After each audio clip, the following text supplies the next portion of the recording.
The renowned English philosopher and mathematician Alfred North Whitehead, lived 1861 to 1947, famously described the history of philosophy in one sentence in his book Process and Reality, an essay in cosmology, which was originally published in 1929 and is now generally regarded as the foundational text of modern process philosophy, as follows.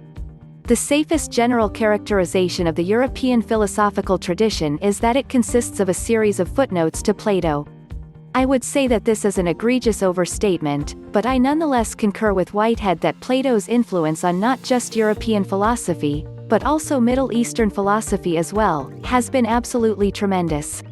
Plato, along with his student Aristotle, pretty much defined the field of philosophy as we know it, setting forth the modern conception of what exactly philosophy is. The pre-Socratics and some of Plato's contemporaries saw philosophy in very different ways from how Plato did, but Plato's definition was the one that became dominant for the succeeding nearly 2.5 millennia and continues to define the field to this very day. Although Plato is no longer as widely studied by contemporary philosophers as he once was, his influence continues strong to this very day through the very existence of the field he largely defined.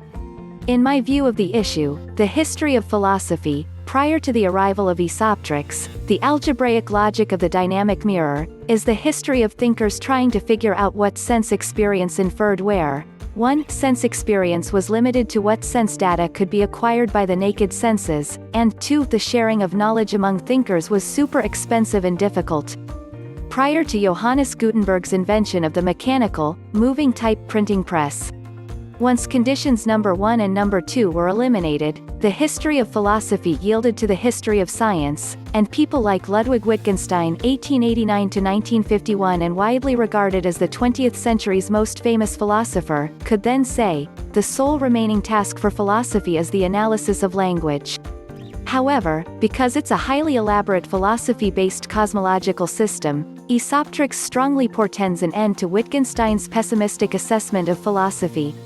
So far, though, few agree with that.